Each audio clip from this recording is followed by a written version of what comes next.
Nah, sebelum kita masuk ke pertanyaan dan juga diskusi, pada pagi hari ini sudah hadir di tengah-tengah kita Bapak Dr. Heri Saripudin. Nah, beliau akan memaparkan tentang diplomasi Indonesia di kawasan Timur Tengah. Gitu. Assalamualaikum Pak Heri. Assalamualaikum Pak Heri, udah masuk Pak Heri? Pak. Halo Pak Heri. Gimana Pak Heri? Ya, nah. Assalamualaikum, selamat pagi Prof. Tirta. Waalaikumsalam Pak Heri. Pak Agus. Ya. Oke Pak Heri, udah masuk Pak Heri, ini udah suaranya udah masuk, tadi kita agak kesulitan sedikit. Bu Kristi saya lihat. Iya, ada Bu Kristi juga. Ya, silakan Pak Heri. Oke, silakan Pak Heri. Bisa dimulai? Oke, baik. Terima kasih. Pertama, saya ingin sampaikan kepada Pak Agus yang sudah mengarrange kegiatan ini, Pak Prof. Tirta, dan wah ini ada guru saya, senior saya, Pak Nasaruddin. Saya selalu berguru ke beliau.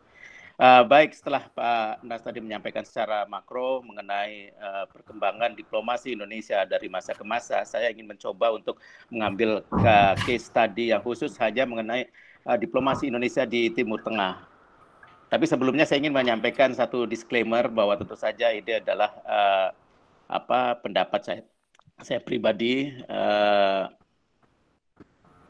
kemudian berbagi berdasarkan apa yang saya pahami dan apa yang merupakan pengalaman saya selama paling tidak selama 3 tahun terakhir ini ketika saya ditempatkan di Jeddah. Ada beberapa hal yang ingin saya share. Next slide. Ya, silakan. Ya, saya ingin membagi paparan ke dalam 4 bagian, mengenali Timur Tengah dan karakteristiknya, kemudian arti penting kawasan Timur Tengah, kemudian diplomasi Indonesia di Timur Tengah, kemudian way forward ke depannya, seperti apa semestinya diplomasi Indonesia di Timur Tengah kita arahkan. Next slide.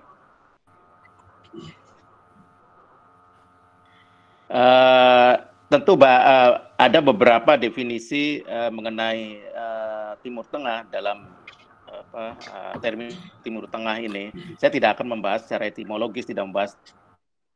Saya ingin mengatakan bahwa ketika bicara mengenai Timur Tengah, paling tidak ada 17 negara di kawasan tersebut yang saya tandai dengan yang ditandai dengan warna-warna selain warna grey dan warna light green atau light blue itu. Ada 17 dari mulai Bahrain, Cyprus, Mesir, Iran, Irak, Israel, Jordan, Kuwait, Lebanon, Oman, Palestina, Qatar, Arab Saudi, Suriah, Turki, Uni Emirat Arab, dan Qatar. Next slide.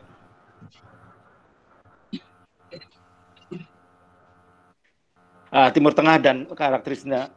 Kalau kita bicara Timur Tengah, tentu saja sebenarnya sangat majemuk, tidak homogen dari berbagai aspek, mulai dari aspek etnis. Memang kita selalu Timur Tengah diasosiasikan dengan Arab. Nyatanya bahwa Timur Tengah itu tidak melulu Arab, tapi juga non Arab, dan non Arab ini sangat banyak dan menunjukkan perkembangan yang politik etnis di wilayah Timur Tengah ini juga sudah mulai menampakkan dinamikanya. Ketika kita bicara non-Arab, tentu saja ada Turki, ada Persia, ada suku Kurdis, ada suku Azeris, Koptis, Yahudi, Assyria, Irak, Turkmenistan, dan Greek Cyprus atau Cyprus Yunani. Dari segi bahasa juga cukup majemuk, ada Arab, ada Persia, ada Turki. Ini bahasa-bahasa yang besar. Ada bahasa Yahudi. Sistem pemerintahan pun demikian. Ada negara yang berbentuk republik dan demokratis. Ketika kita bicara mengenai demokrasi, tentu paling tidak indikator yang sangat dasar adalah adanya pemilu secara reguler dilaksanakan di sana. dan adanya pengerahan, adanya partisipasi massa untuk menentukan memberikan suaranya. Kemudian ada juga tentu saja dominan monarki otoriter. Kemudian sistem dan pertumbuhan ekonomi juga sangat beragam. Ada ekonomi pasar, ada ekonomi tertutup, ada yang sudah maju, ada yang berkembang. Next slide.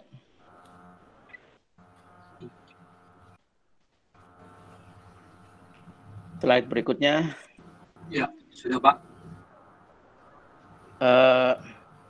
Sudah bisa dilihat?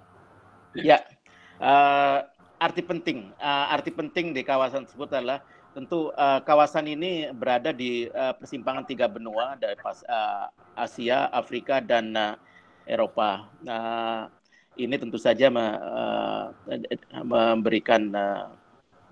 memberikan secara geografis cukup penting. Kemudian di kawasan itu juga terdapat berbagai permasalahan seperti ada Israel Palestina, Arab Israel,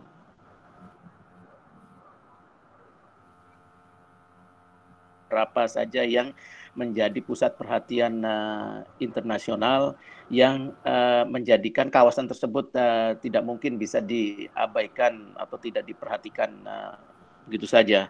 Kemudian kawasan tersebut juga merupakan sumber minyak di mana banyak negara-negara lain yang mengandalkan minyaknya untuk menggerakkan mesin industri.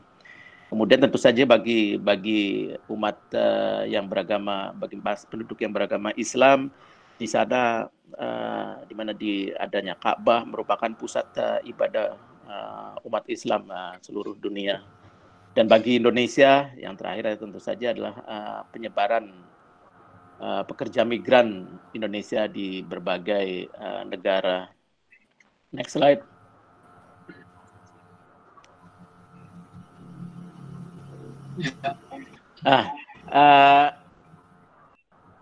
Ini yang poin penting yang slide sekarang dan sampai selanjutnya adalah ketika kita bicara mengenai diplomasi Indonesia di Timur Tengah, tentu tadi mana sudah menyampaikan mengenai dinamika diplomasi dari masa ke masa secara makro. Saya ingin kembali dulu ketika kita bicara mengenai diplomasi. Tentu saja diplomasi ini merupakan sebagai sarana untuk mengimplementasikan kebijakan luar negeri. Apa sih kebijakan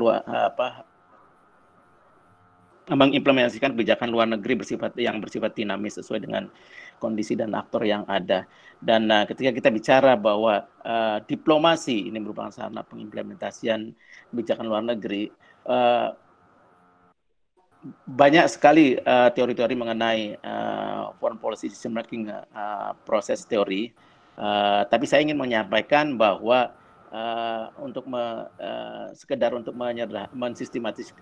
mensistematisasikan atau menyederhanakan permasalahan, ketika kita bicara atau menganalisis satu kebijakan luar negeri, tentu saja yang tidak bisa diabaikan adalah adanya faktor eksternal atau situasi global, faktor internal kondisi dalam negeri, dan faktor individual. Ini faktor decision maker, the main decision maker atau faktor idiosinkratik.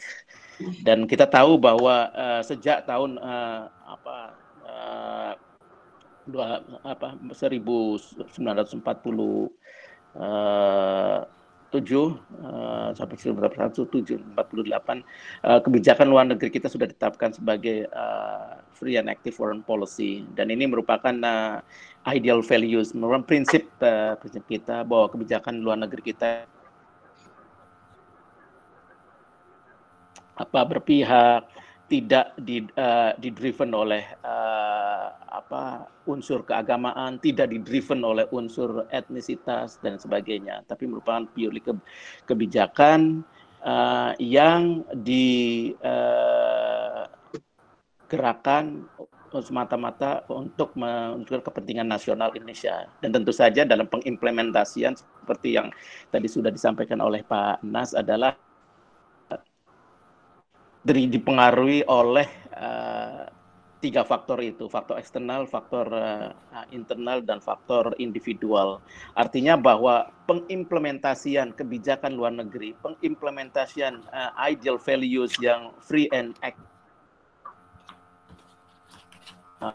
situasi yang vakum, tapi berada dalam kondisi-kondisi tertentu. Next slide.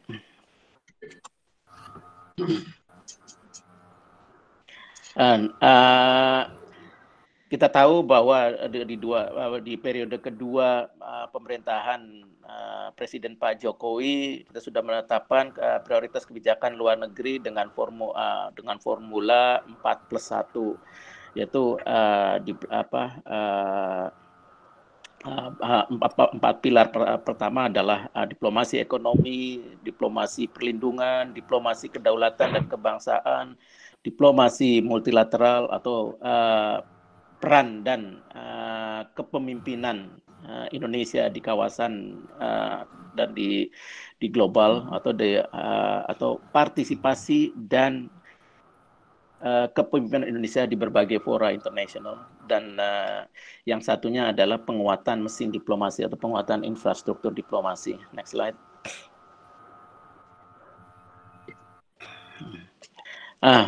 Saya ingin memberikan secara garis besar dinamika diplomasi bilateral, karena ada juga dinamika diplomasi multilateral di Timur Tengah.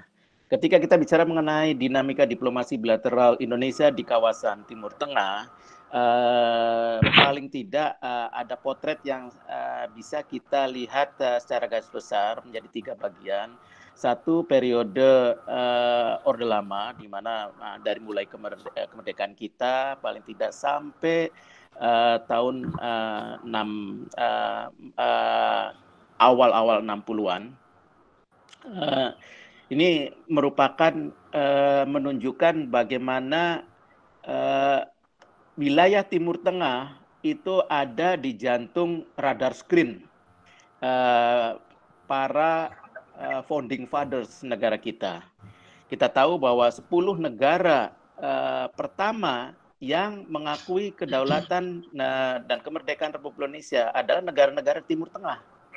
Dan tentu saja itu bisa kita pahami karena situasi global yang perang dingin pada saat itu, dan kita tahu bahwa bekas penguasa kolonial Indonesia adalah dari negara Barat. Tentu saja hal yang dimungkinkan adalah mencari dukungan dari negara-negara yang sesama negara berkembang. Itu satu. Yang kedua juga ini faktor globalnya. Faktor internalnya tentu saja bahwa pada saat itu kita tahu bahwa banyak para founding fathers itu mantan-mantan students yang sekolah di negara-negara Timur Tengah. Bahkan misi diplomatik pertama kali ke luar negeri yang dibentuk oleh Presiden Soeharto, dipimpin oleh Haji Agus Salim. Pak Haji Agus Salim sendiri itu adalah lama tinggal dan pernah kerja di konsulat Belanda di Jeddah, sehingga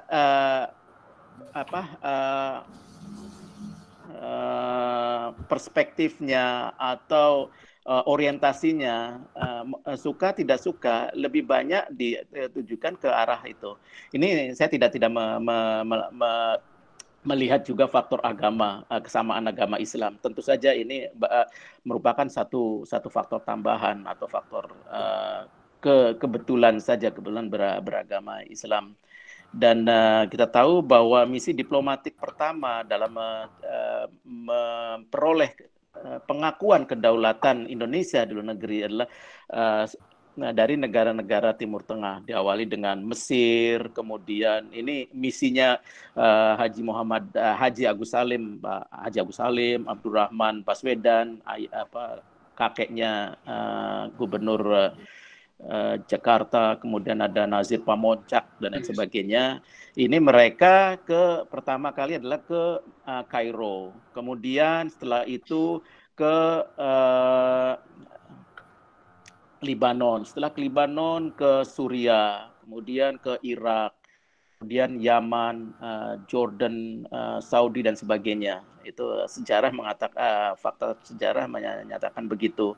Nah, pada peralihan dari Orde Lama ke Orde Baru, ini terdapat perkembangan yang sedikit berbeda. Kita tahu bahwa aktor utama penentu kebijakan luar negeri tidak hanya di Pejambon, tapi justru waktu kita tahu dalam sejarah antara militer dan sipil, militer dan Pejambon. Dan kita tahu bahwa lebih banyak era Orde Baru ini diwarnai oleh militer yang lebih berkuasa, dan interaksi atau hubungan militer dengan kelompok Islam di dalam negeri itu kurang begitu positif.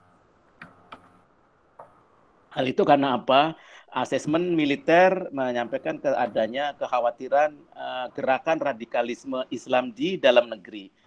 Karena ada pengalaman mulai dari Kartosuwiryo, DITII, adanya kelompok Imron, adanya dan macam-macam lah. Sehingga apapun yang diasosiasikan atau dengan Islam itu dibatasi. Sekalipun tadi kita sampaikan di slide sebelumnya bahwa our foreign policy is not driven by religious views, religious values, by ethnical value dan sebagainya. Tapi tidak bisa dipungkiri bahwa persepsi dan sebagainya. Nah, dari sinilah diplomasi lebih banyak diarahkan ke barat atau tidak ke Timur Tengah. Hubungan akrab di dalam negeri antara militer atau antara pemerintah dan Islam itu terjadi pada saat awal-awal 90-an. Dan biasanya sering ditandai dengan semacam adanya pembentukan ICMI, yang ini kita tahu bahwa ini adalah didukung oleh pemerintah. Saya sekedar untuk mengilustrasi bagaimana hubungan militer dengan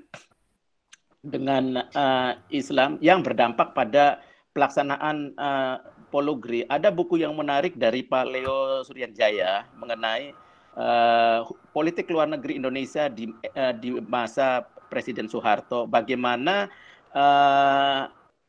pada saat Indonesia untuk memberikan pengakuan PLO dengan membuka kantornya di Jakarta selalu ditentang oleh militer.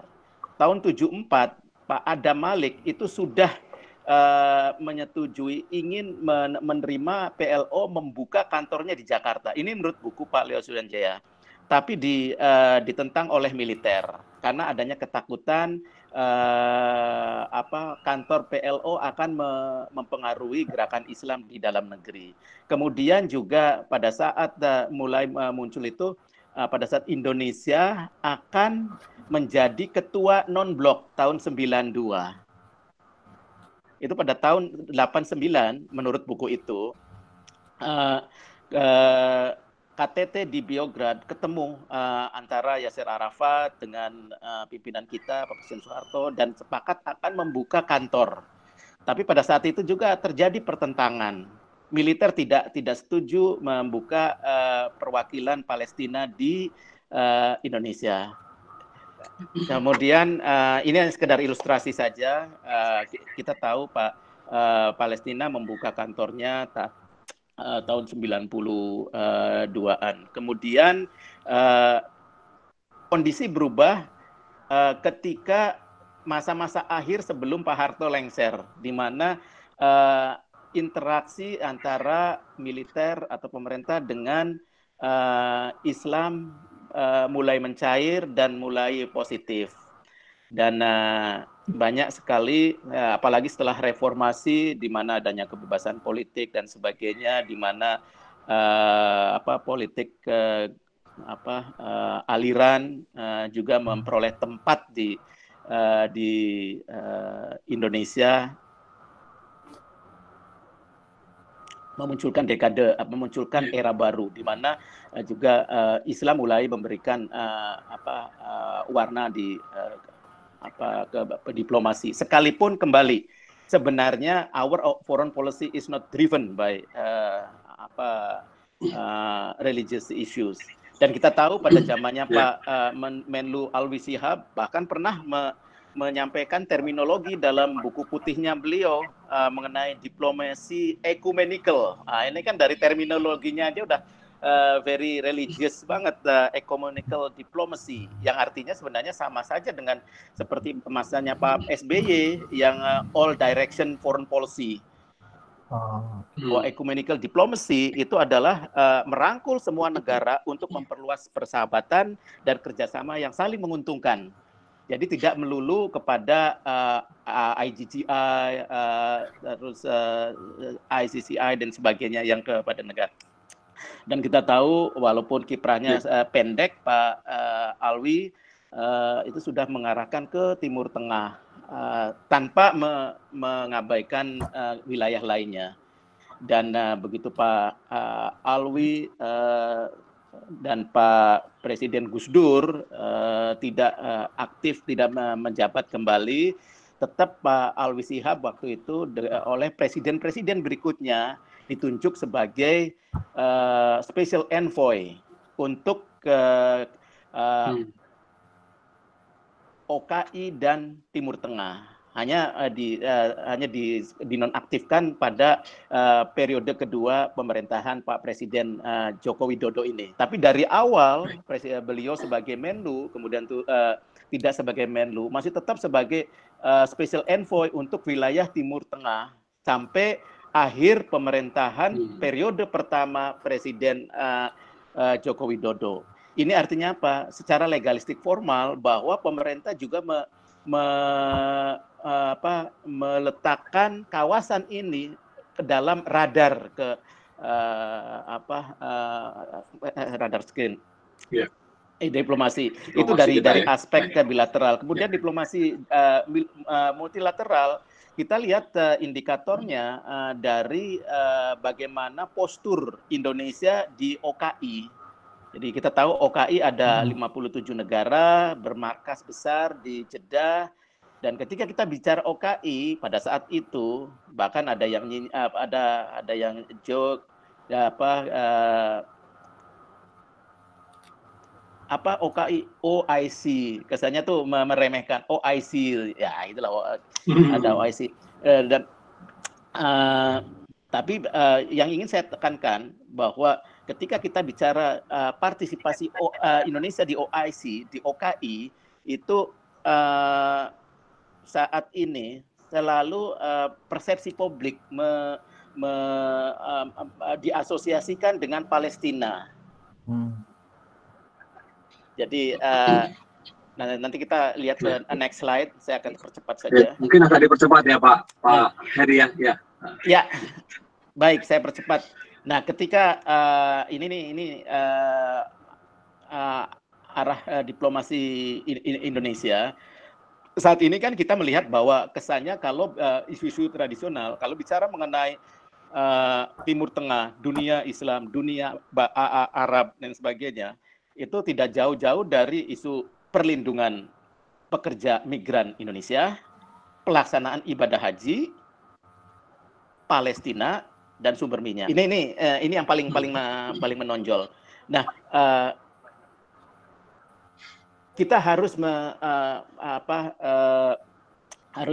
keluar dari tidak semata-mata 4 isu ini, bahwa harus perlu adanya itu satu. Yang kedua juga kita harus menekankan bahwa diplomasi Indonesia di kawasan tersebut tidak melulu adalah domain pemerintah, tapi seluruh stakeholders atau Indonesian Incorporated Diplomacy, melibatkan aspek pengusaha, melibatkan aspek masyarakat madani atau civil societies, melibatkan kalangan perguruan tinggi dan sebagainya.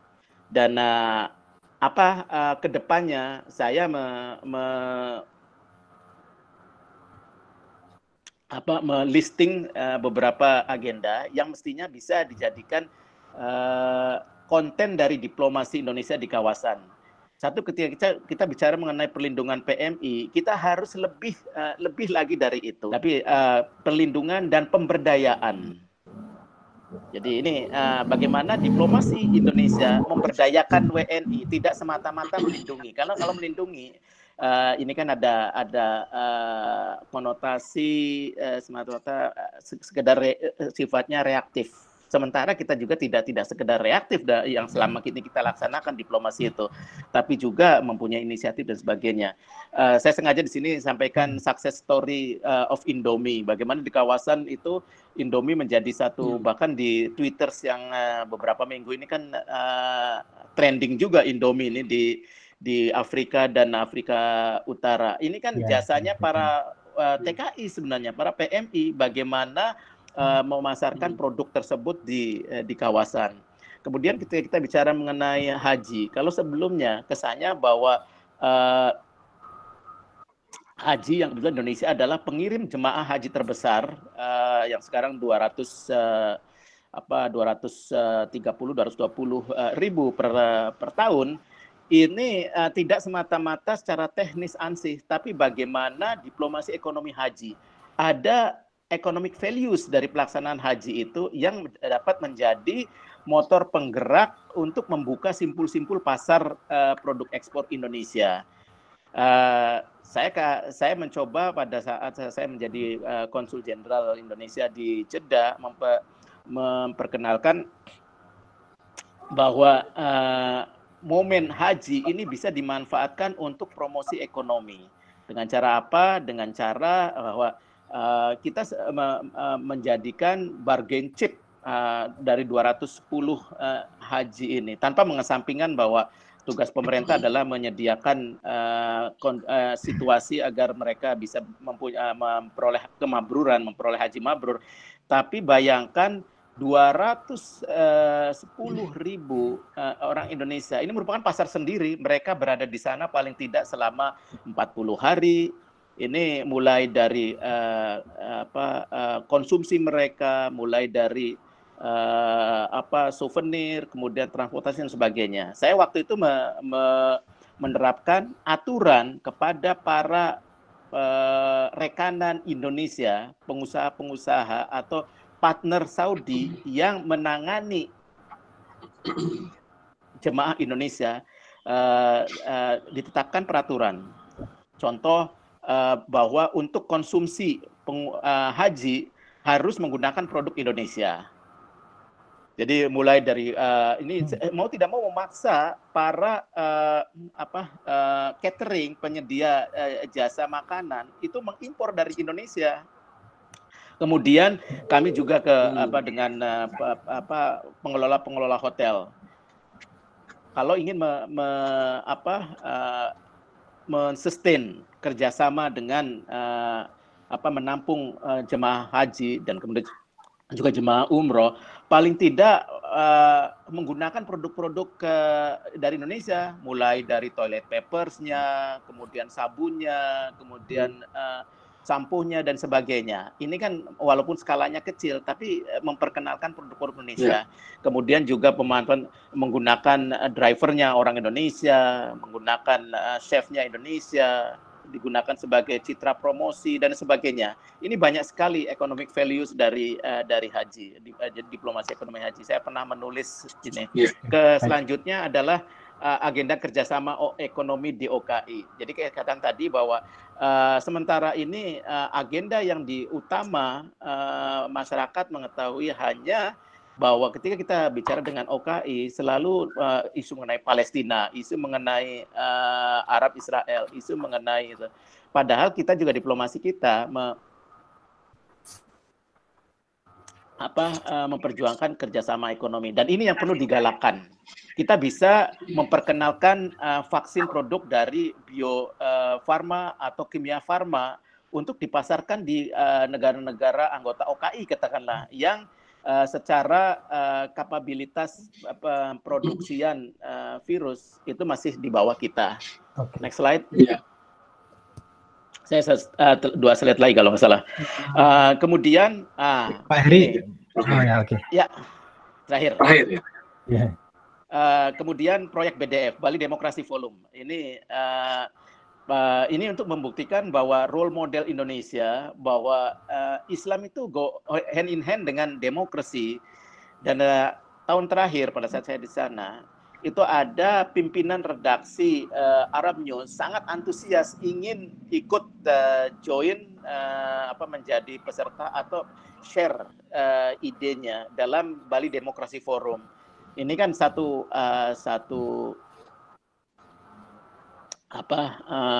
momen yang sangat bagus. Yang selama ini ketika mendengar kata demokrasi, ada beberapa negara monarki yang kayaknya alergi mendengar kata itu, bahkan tidak pernah mengirimkan delegasinya ke Bali, Bali Demokrasi Forum. Nah, dengan situasi apalagi sekarang 5 tahun terakhir ini yang dipicu oleh Arab Spring pada tahun 2011, kemudian imbasnya sekarang juga kan gelombangnya masih terus ini kan, walaupun itu memunculkan pemahaman-pemahaman yang sudah mulai akomodatif mengenai ide-ide demokrasi. Kemudian yang terakhir adalah mengenai pelaksanaan kebijakan bebas aktif yang secara konsisten. Saya katakan konsisten ini mengatakan bahwa founding father kita menyusun bahwa our foreign policy is not driven by religious, by ethnics, by language dan lain sebagainya, tapi semata-mata kepentingan nasional kita. Jadi kita harus mengubah persepsi bahwa ketika dengan Timur Tengah itu bukan karena solidaritas keagamaan atau solidaritas keislaman, ukhuwah Islamiyah dan sebagainya, tapi ini purely adalah memperjuangkan kepentingan nasional. Dan terakhir, Pak Heri, mohon maaf Pak Heri ya, ini karena kita sampai jam 12 aja ini pertanyaan udah antri, siap. udah banyak sekali pertanyaan. Mohon maaf. Nanti slide-nya mohon izin slide-nya kita kirim ke peserta boleh ya Pak Heri ya?